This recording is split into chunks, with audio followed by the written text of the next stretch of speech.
This week in East Brunswick, we'll take a look at just how those trout that are so in demand by spring fishermen get into Farrington Lake. We'll visit the Cornelius Lowe House in Piscataway for the Agriculture in Middlesex County exhibit. Carol Merrill shows us a quick and easy cake mix on gourmet cooking the easy way.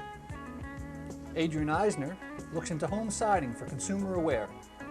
We'll have Township Council coverage and more on This Week in East Brunswick.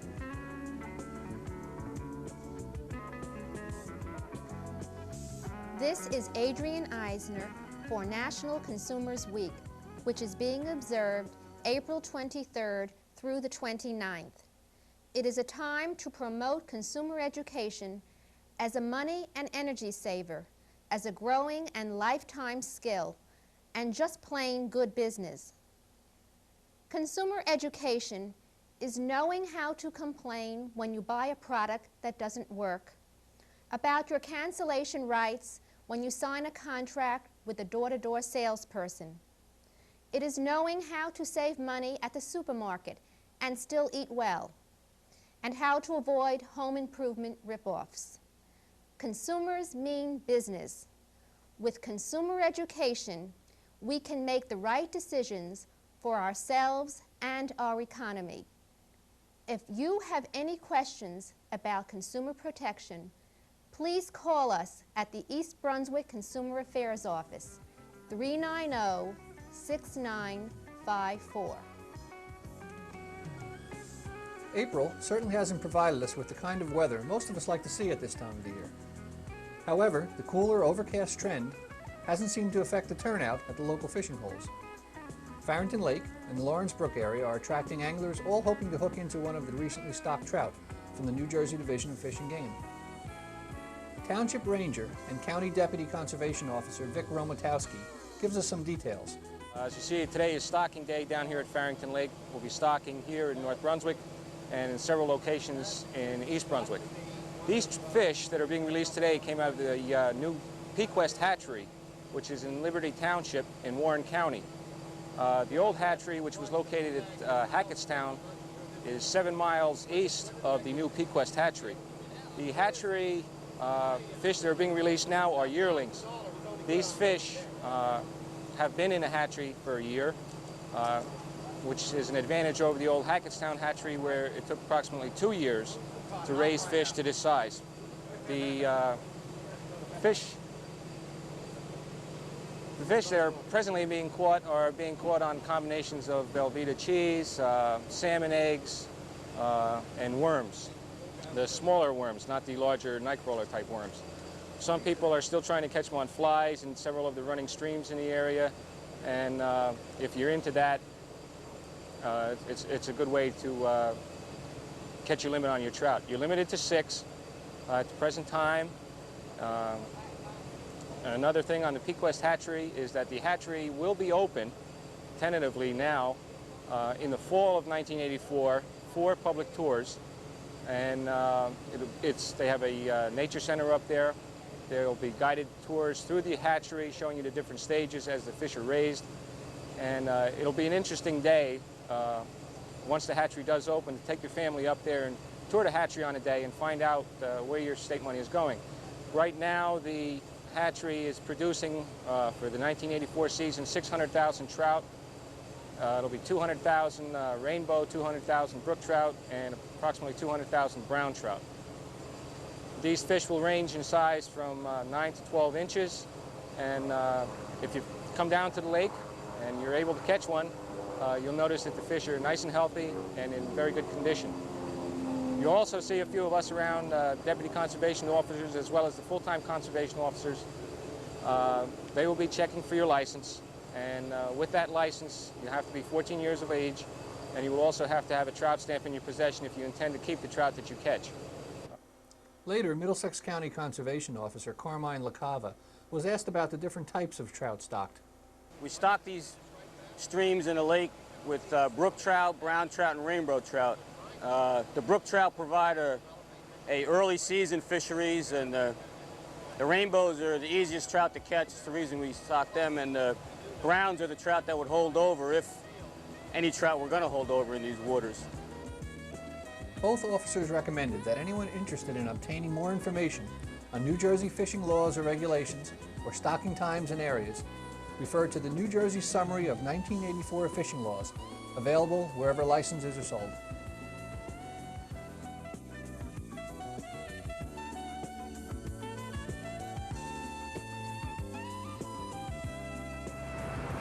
This is the Lowe House, the Middlesex County Museum.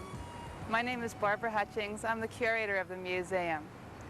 The museum is open to the public daily, Sunday through Friday, from 1 to 4 p.m. We also accommodate groups by appointment and during other hours. I'd like to take you inside the museum and show you around our current exhibit. Our current exhibit is called Cultivating the Landscape and consists of two collections, the George H. Cook College collection of scientific and agricultural photographs and the Krieger collection of historic farm implements that date from the late 1700s through the early 1900s. In this room, as you can see, we have a planter over here that was used to lay the seeds, a Dietz plow to my right, and a cultivator. These implements are all from the early 1800s. Martin Decker is curator of the Krieger collection, and I'd now like to introduce the curator of the photographic collection, who is an assistant professor of photography at Cook College and guest curator of this exhibit, Rick Mitchell. I became involved with this collection in 1980 when the Agricultural Experiment Station had its centennial celebration. And they were looking for some ways to celebrate that event. And it was suggested that there might be some old photographs that would help commemorate it. So I began to look around for some of those. What I found was a collection that exceeded what I expected to find. And we ultimately turned up about 8,000 images of early agriculture and agricultural science.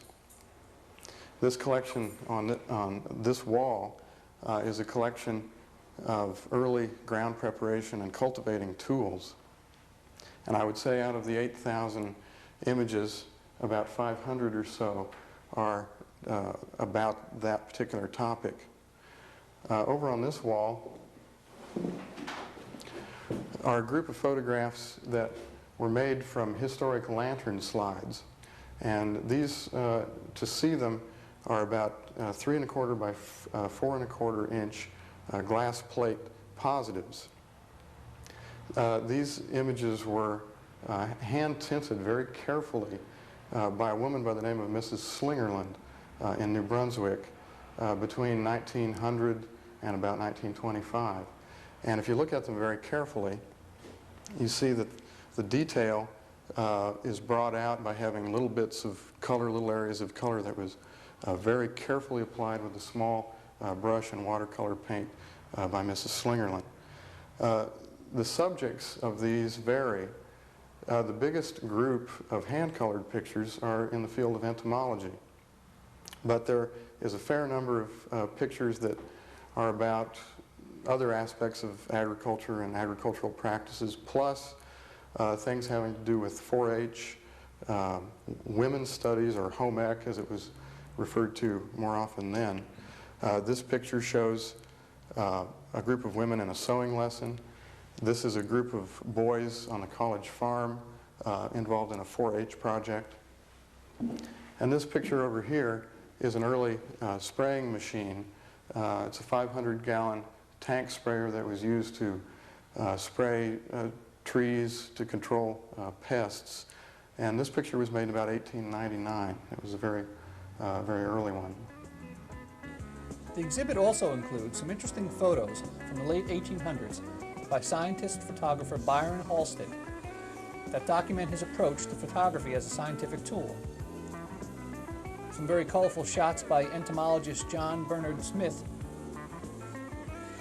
as well as some very unusual farm devices. A treadmill that was used by small animals, goats, dogs, sheep. This one was actually used by a dog to run a household washing machine. This exhibit at the Lowe House on River Road in Piscataway runs Sunday through Friday, 1 to 4 p.m. until May 25th. The East Brunswick Division of Recreation is still looking for dynamic people to staff the Community Beach Swimming Facility. Positions available include assistant coordinator, cashiers, and camp counselors. Applications can be secured at the Division of Management Services in the Municipal Building on Riders Lane. Become a part of this great swimming facility.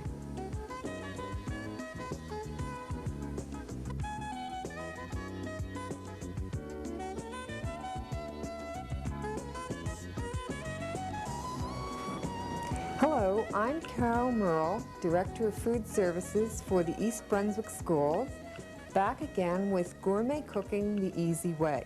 Tonight we're going to show you a basic cake recipe, and our cook is Mrs. Elaine Parker, our baker at the East Brunswick High School.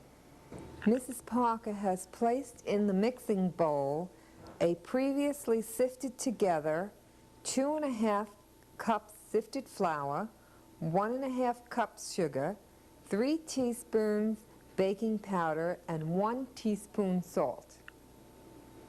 Going to put the mixing bowl on the base of the mixer. Onto that, she's going to add 2/3 of a cup of soft shortening in the mixer. Okay, we're going to add 1/2 cup of milk,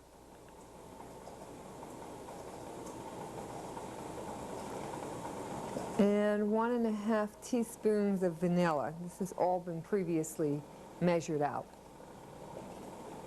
I'm going to beat this 2 minutes.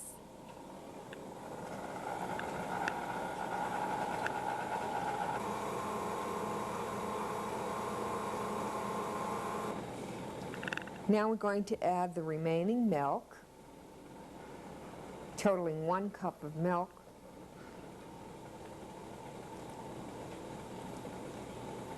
And 3 eggs.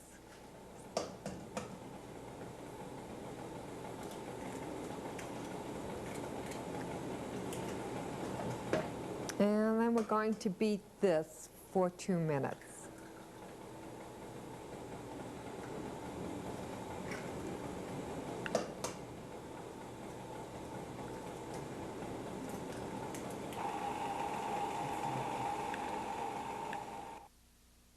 Pour the mixture into a previously greased and floured pan.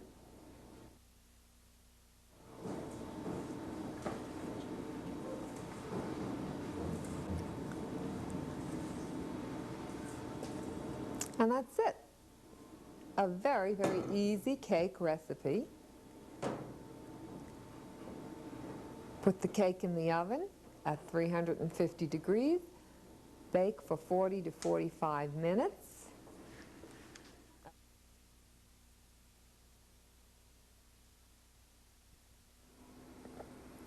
This is the finished product from the oven.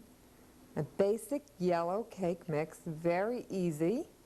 And if you would like the recipe, please call my office at 257-8300, extension 232.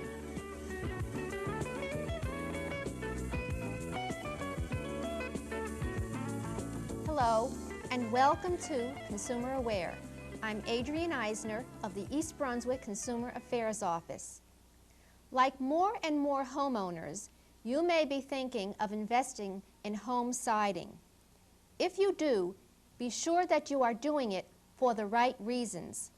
Siding can protect the outside of your house and improve its appearance without frequent painting, but it cannot conserve energy, despite some advertising claims. False energy-saving advertising claims may be encouraging some homeowners to invest between $2,000 and $6,000 for vinyl, aluminum, and steel siding. The annual sales of vinyl siding alone have topped $1 billion, and that figure is steadily increasing. Aluminum siding is even more popular. But you should know that no type of siding can insulate your house or lower your fuel bills. the Federal Trade Commission has taken action on 3 separate occasions to prohibit false and deceptive energy-saving claims made for steel, aluminum, and vinyl siding. Siding is frequently sold with thin panels called backer board or drop-in panels. Siding used with these additional panels will provide only a very small energy-saving benefit. Do not confuse them with true insulation products. You can, however, obtain some insulation benefit from siding if it is installed over large sheets of foamed plastic made of polystyrene or polyurethane. There are, of course, other economical ways to conserve energy in your home. You might consider caulking and weather stripping, insulating your attic, or improving the efficiency of your furnace. But if you do decide to purchase siding for your home, do it for the right reasons, to enhance the appearance of your home and protect the exterior, not to conserve energy. If you have any further questions about the purchase of siding or any other product, please call us at the East Brunswick Consumer Affairs Office. We're there Monday through Friday, 9 a.m. until 1 p.m. Our telephone number is 390-6954. Thank you for joining me on Consumer Aware. At this week's Township Council meeting, the Council made their decisions on where to cut the school board's budget, which was defeated on April 3rd by a narrow margin. Township Finance Director L. Mason Neely explains the cuts. Appropriated from unappropriated surplus is $110,000. The kindergarten program of $67,100 has been removed. The reorganization savings of $14,000 has been removed. The $5,000 for convention has been removed, and the $7,000 for legal fees has been removed, total of $12,000. The $70,000 for capital outlay has been removed. That's a total of $273,100. The resolution that was before you reflected a reduction of $287,344, and so in essence you reduced $14,244 less than the resolution showed, which means that you have to add 1/2 of that back in because you're dealing with just half the school year. So $7,122 was added in to the number on Schedule A. So Schedule A then went from the amount that was shown of $20,108,819 to $20,115,941. Can I make the corrections so you have it right now? On the face of the resolution, the reduction in current expenses, I added up. Out of Jerry's $163,100, $70,000 was capital, so taking that from $163,100, you come up with $93,100 in current expense. The appropriation from the fund balance should read $110,000 and $70,000 in capital. That's right. There's no reference. So that's how that resolution should be. And there's no reference to the 84,000. No. Right. So take out state transportation revenue and put an appropriation of fund balance. Okay, is that clear? Thank you.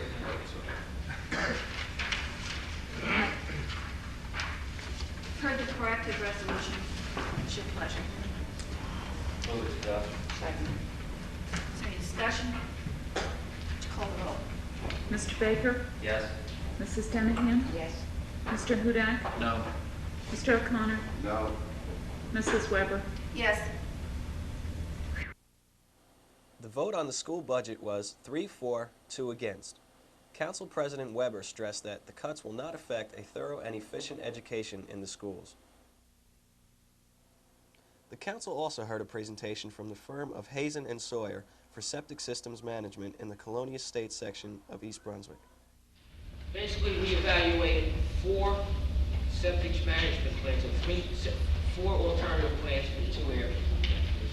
Plan 1 looked at setting up 2 separate septic management areas, one serving area 1 and one serving area 3. Also, in both areas, we looked at only connecting the existing homes with reported problems, which were approximately 20 homes in each area. That was alternative 1. Alternative 2 is also considered septic management areas in both areas. However, this alternative looked at connecting all the homes in both areas to a cluster system. Alternative 3 considered connecting the homes in Area 1 and the homes in Area 3 to a large septic management area by the Board of Education property. Let me just identify the areas I'm missing. This small area in here is an empty public parcel which was dedicated to, public use for the residents of Colonial Estates, whereas this area over here, off of Stocking, is on the Board of Education property and is presently empty. So I've described the 3 alternatives. I'll just go over them again. Alternative 1 looked at just connecting the homes with problems in areas 1 and 3 in 2 separate areas. Alternatives 2 also looked at the 2 separate areas, but they considered connecting all the homes in each area. Alternative 3 looked at connecting all the homes in both areas and pumping it to a central cluster system on the Board of Education property. We also considered a 4th alternative, and that was taking the flow from Area 1 and Area 3 and utilizing pumping stations and small forceps or pump sewers and possibly pumping the flow to the town of Milltown. This alternative was suggested by the township, and we did look at it as an alternative to the other plans. After many questions from concerned homeowners in the area, both for and against the alternatives offered, many with severe problems decided that the proposed alternative number 4 to connect them with the Milltown sewer line was the answer. However, some residents of the area without problems voiced objection to having to pay for a solution to a problem that did not affect them. The council, however, made no decision but to continue to evaluate the situation at the May 7th Town Council meeting.